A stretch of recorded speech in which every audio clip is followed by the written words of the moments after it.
Hello everyone, this is Sadhika. Welcome back to our channel. Last video में हमने sentence construction सीखा था। I hope आपने उसको प्रैक्टिस किया हो और अगर आपको उससे रिलेटेड कोई क्वेरीज है या कोई डाउट्स हैं तो प्लीज़ आप कमेंट बॉक्स में ज़रूर डालिए।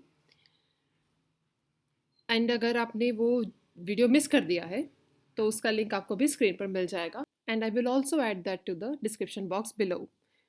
आज हम पढ़ेंगे वॉवल्स एंड आर्टिकल्स और इस क्लास के ख़त्म होने तक आप consonants, vowels, vowel sounds, articles, articles के टाइप्स एंड यूजेस अच्छे से सीख जाएंगे।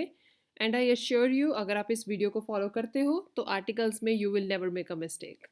सो let's just get started.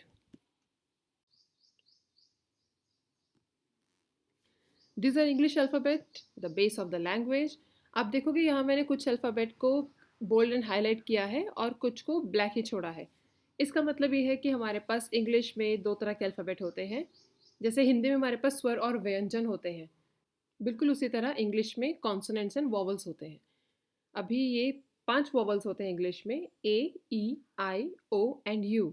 English के कुल 26 अल्फ़ाबेट में से 5 वॉवल्स हैं और बाकी जो 21 हैं वो हैं consonants.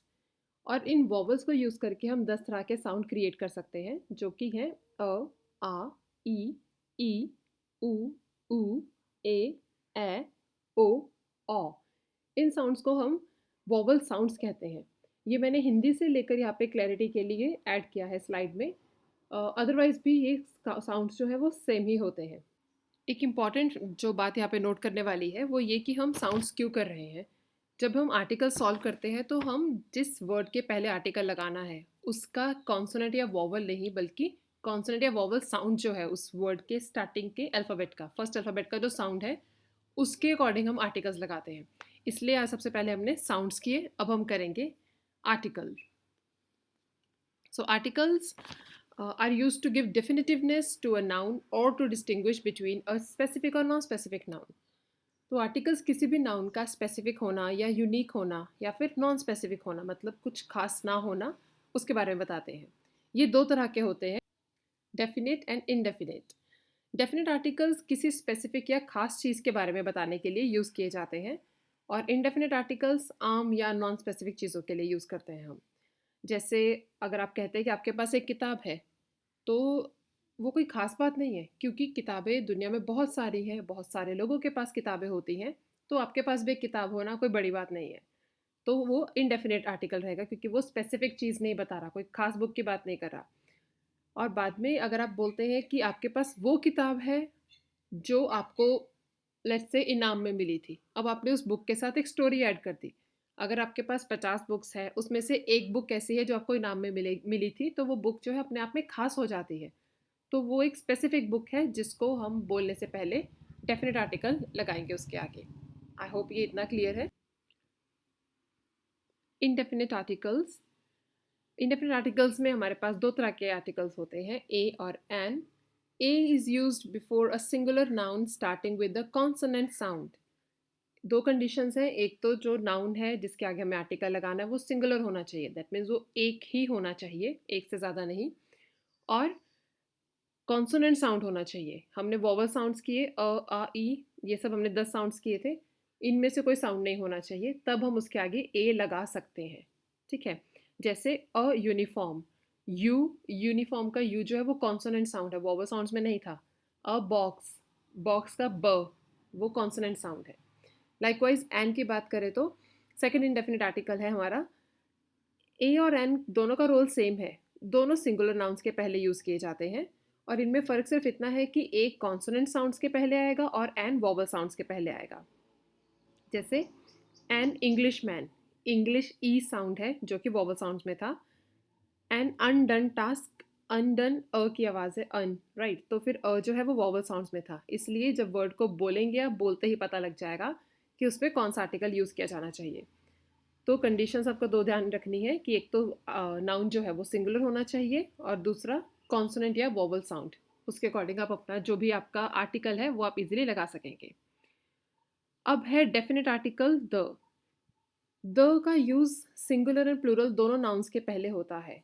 The is a definite article used before singular as well as plural noun and prefix to nouns that are specific और unique in their own way, और ये किसी नाउन की यूनिकनेस या खासियत बताने के लिए यूज़ किया जाता है। तो अगर किसी में कोई खास चीज़ है, जैसे हमने बुक की एग्जांपल की कि वो बुक जो आपको इनाम में मिली थी, तो अगर वो बुक खास है तो उसके आगे हम द लगाएंगे। अभी इसके कुछ हम यूजेस करेंगे।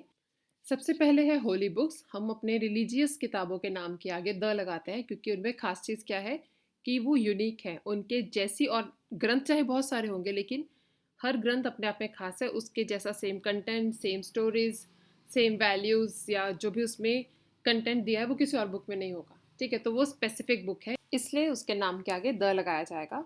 For example, my grandmother reads the Gita. Second है प्लैनेट, स्टार्स एंड सैटेलाइट्स के नाम के आगे द आएगा। Moon, we have just one moon, it's unique. Sun is unique, earth is unique, सब प्लैनेट्स यूनिक है, सैटेलाइट्स है, स्टार्स हैं, उनके नाम के आगे द आएगा। For example, we live on the earth. Family names के पहले द आता है जब हम किसी ग्रुप के बारे में बताते हैं, तो उसके नाम के आगे हम द लगाते हैं। जैसे the Singhs are throwing a party tonight, कि सिंग्स परिवार जो है, सिंह परिवार जो है वो आज एक पार्टी दे रहा है। ठीक है, तो हम उसके लिए द सिंग्स सरनेम को प्लूरल करके द लगाएंगे। नेक्स्ट है रेस एंड कल्चर, जैसे the Indians, the Hindus, the African, the Asians. तो ये क्या है, हम लोग इसको जब भी किसी ग्रुप का नाम, किसी कम्युनिटी का नाम, किसी रेस का, कल्चर का नाम लेते हैं तो उसके आगे द लगाएंगे, क्योंकि हर ग्रुप दूसरे किसी ग्रुप से बिल्कुल डिफरेंट है। जो बात इंडियंस में वो एशियंस में सब में नहीं होगी, जो सब एशियंस में है वो मे बी अफ्रीकन्स में नहीं होगी। ठीक है, जो इंडियंस में है वो अफ्रीकन्स में नहीं होगी, या किसी और कॉन्टिनेंट या किसी और ग्रुप के लोगों में नहीं होगी। तो सब लोग आपस में डिफरेंट है, और उनको हम जब उनकी खासियत है उनके बारे में बात करते हैं तो हम द लगा के करते हैं। नेक्स्ट है फर्स्ट इन एनीथिंग। किसी भी चीज़ में पहले नंबर पे आना या पहला होना वो वैसे ही अपने आप में खास बात हो जाती है। तो जब भी हम बात करते हैं कि कोई किसी ने कोई पहला नंबर लिया, या कोई किसी काम को करने में फर्स्ट था, like someone was the first person to achieve this thing, उसके लिए हम द लगाएंगे। For example, doctor Kiran Bedi was the first female IPS officer. फिर है superlative degrees of adjective. Adjectives हम डिटेल में अगली वीडियो में करेंगे। जो सुपरलेटिव डिग्री है, जब हम बोलते हैं कि कुछ सबसे अच्छा है या सबसे बुरा है, सबसे खराब है, सबसे इंटेलिजेंट है, उसके आगे हम द लगाते हैं, क्योंकि उसमें क्या है, हम सारे ग्रुप में कंपैरिजन करके किसी एक को एक डेजिग्नेशन देते हैं कि वो सबसे अच्छा है। ठीक है, तो वो अपने आप में खास बात हुई, और वो एक ही इंसान होगा जिसको ऐसा मिलेगा, या एक ही ग्रुप होगा, उसके लिए हम फिर द लगाएंगे उससे पहले। देन एनीथिंग स्पेसिफिक, कोई खास न्यूज़ है, कोई खास इंसान है, या कोई जगह, घर, कुछ भी है, उसके आगे द आएगा। फॉर एग्जाम्पल, आपने कोई घर देखा, आपको वो पसंद आया, आपको वो खरीदना है, तो आप कैसे बोलेंगे, I want to buy the house which I saw yesterday, कि मुझे वो घर खरीदना है जो जिसको मैंने कल देखा था। तो जो स्पेसिफिकली जोर देके किसी चीज़ के बारे में बोलेंगे, जैसे मुझे वो घर खरीदना है, तो वहाँ पे हम द लगाएंगे, क्योंकि आपको बहुत सारे घरों में से एक स्पेसिफिक घर की आपने बात की। देन कम्स प्रोफेशनल डिग्रीज या डेजिग्नेशन, सॉरी। तो प्रोफेशनल डेजिग्नेशंस के आगे हम द नॉर्मली नहीं लगाते। ही इज़ द डॉक्टर, वो गलत है। She is the professor, the dietitian, वो गलत है, क्योंकि शी इज़ अ डाइटिशियन, क्योंकि बहुत सारे डाइटिशियंस हैं, उनमें से वो भी एक डाइटिशियन है। द कहाँ आएगा, जब हम स्पेसिफिकली उनके किसी काम को या किसी जगह को हाईलाइट करेंगे, जैसे this is the doctors cabin, this is the professors office. Next है कंट्री नेम्स। कंट्री नेम्स हम तभी द लगाएंगे कंट्री नेम्स के पहले या कॉन्टिनेंट्स के पहले, अगर वो कंट्री का नाम या तो प्लूरल में है या फिर वो किसी ग्रुप को रिप्रेजेंट करता है। जैसे the United states, the Republic of India, the India, the America गलत होगा, उसके लिए हम द लगाएंगे क्योंकि वो अपना प्लूरल है ना, वो एक ग्रुप दिखा रहा है। तो द रिपब्लिक ऑफ इंडिया या द यूनाइटेड स्टेट्स, उसके आगे ही प्लूरल के आगे या फिर किसी ग्रुप के आगे ही द आएगा, या फिर कॉन्टिनेंट्स के आगे। सीजन्स, सीजन्स के आगे द आएगा। जैसे I like to visit Himalayas in the summer season. Then we have desert, forest, mountains. किसी भी, अगर हम डेजर्ट या फॉरेस्ट या माउंटेन की बात करते हैं तो उनमें भी एक यूनिक चीज़ है, वो अपने आप में खास है, यूनिक है। हिमालय जैसे कोई और पहाड़ नहीं है, लाइक वाइज कुछ फॉरेस्ट है या मरुस्थल एरिया है, तो उनमें अपनी यूनिक चीज़, अपनी खासियत है, और वो बहुत फेमस भी हैं। तो उनके लिए हम द यूज़ करेंगे, जैसे the Himalayas, the rain forest. Okay, then comes कोई ग्रुप है लेक्स का, जैसे एक जगह पे बहुत सारी झीलें हैं और उन्होंने उस झीलों की खासियत के बेस पर उसको एक कॉमन नाम दिया हुआ है, तो उसके आगे हम द लगाएंगे। नदी के नाम के आगे ओशियंस या चैनल्स हैं, उनके नाम के आगे हम द लगाएंगे, जैसे the Indian ocean, the Arabic ocean, the Brahmaputra river, तो इनके नाम के आगे भी द आएगा। फिर डेकेड्स के आगे हम द कब लगाते हैं, जब हम खास तौर पर किसी स्पेसिफिक एज या किसी स्पेसिफिक एरा की युग की बात कर रहे हैं तो हम द लगाते हैं। जैसे अगर आपको बोलना है कि ये फ़ैशन जो है वो 80 के दशक में भी था, या 80 के दशक वाला फ़ैशन अभी भी चल रहा है या अभी फिर से आ गया है, तो हम क्या बोलेंगे, the fashion from the 80s is again in trend. ठीक है, कि 80 के दशक में जो फैशन था वो वापस से अभी चलना शुरू हो गया। या फिर अगर हम एज ग्रुप की बात करें तो जैसे हम बोलते हैं कि 20 से लेकर 29 साल का जो दशक है उसमें वो बहुत क्रूशियल होता है, इंपॉर्टेंट होता है। So the 20s is a crucial age. तो 20 साल से 29 साल की उम्र है, वो एक क्रूशियल एज है।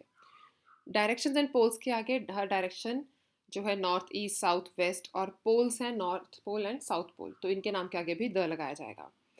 अब यह 15 सेकेंड्स के लिए वीडियो पॉज करें और just go through once the entire video and revise करके देखें। उसके बाद हमें एक शीट है, इसको आप सॉल्व करेंगे, जस्ट 3 सेंटेंसेस, इसको आप सॉल्व करके देखिए। Okay, so are you done with this? So let's get started. First sentence है dash girl just walked into the room. तो हमारी 3 कंडीशंस पहले क्या थी कि एक तो स्पेसिफिक होना चाहिए, जिस चीज़ की हम बात कर रहे हैं उसमें कोई खास बात होनी चाहिए। दूसरा कॉन्सोनेंट साउंड होना चाहिए। तीसरा क्या है, वोवल साउंड होना चाहिए। सबसे पहले तो गर्ल सिंगुलर है, ये तीनों कंडीशंस में जाएगा। देन उसके बारे में खास बात क्या है, कुछ भी नहीं। Dash girl walked into the room, कि लड़की रूम के अंदर आई। ठीक है, तो फर्स्ट कंडीशन कैंसिल, तो द नहीं आएगा। देन वोवल साउंड, गर्ल है, ग साउंड वोवल साउंड में नहीं था, तो ये क्या है, कॉन्सोनेंट साउंड। कॉन्सोनेंट साउंड के लिए हम यहाँ पे ए लगाएंगे। So a girl just walked into the room. Then second, I know dash girl who just walked into the room. मैं उस लड़की को जानती हूँ या जानता हूँ जो अभी अभी रूम में आई। तो अभी इसमें गर्ल का ग कॉन्सोनेंट साउंड है, ठीक है, ए आ सकता है, ए के ऑप्शन है, और वॉवल साउंड नहीं है तो एन कैंसिल हो गया। अब उसमें कोई खास बात है क्या, अगर खास बात है तो हम द लगाएंगे। तो वो लड़की जो अभी रूम में आई, तो अपने आप में एक खास बात है, हमने पॉइंट आउट करके उस लड़की को बोला कि जितने भी लोग आए उसमें से वो लड़की या जितनी भी लड़कियां हैं वहाँ पे, उनमें से जो वहाँ पे अभी रूम में आई उसकी बात हो रही है। तो यहाँ पे उसके बारे में कुछ स्पेसिफिक चीज़ मेंशन की है, तो it's the. I know the girl who just walked into the room. Last sentence, ये मैंने सिमिलर सेंटेंसेस को मॉडिफाई करके इसलिए दिया क्योंकि जब सेंटेंसेस थोड़े आपस में इंटरलिंक्ड होते हैं या सेम सेम है ऑलमोस्ट, तो आपको वो समझना और थोड़ा इजी हो जाता है, इजीली डिफ्रेंशिएट करना पॉसिबल होगा उसको, और फिर वो याद भी ज़्यादा देर तक रहेगा। So dash intelligent girl just walked into the room. So intelligent E sound, vowel sound था, आ ई राइट, तो वोवल साउंड था इसलिए एन आना चाहिए। कॉन्सोनेंट साउंड नहीं है इसलिए एक ही ऑप्शन कैंसिल। थर्ड कंडीशन थी कुछ स्पेसिफिक होना। अब इसमें स्पेसिफिक कुछ नहीं बताया, इंटेलिजेंट लड़की रूम के अंदर आई, तो उसने कुछ स्पेसिफिक नहीं बताया उस लड़की के बारे में, तो यहाँ पे आएगा एन। तो भी अगर आपके तीनों आंसर्स ठीक हैं तो आप प्लीज़ कमेंट में मेंशन ज़रूर करिए एंड डू रिवाइज इट। कुछ सवाल हो, कुछ डाउट्स हो तो प्लीज़ ज़रूर पूछें। एंड अगर आपको फिर से इससे कुछ सीखने को मिला हमारी वीडियो से तो please do like and subscribe. Thank you so much. See you all in the next class.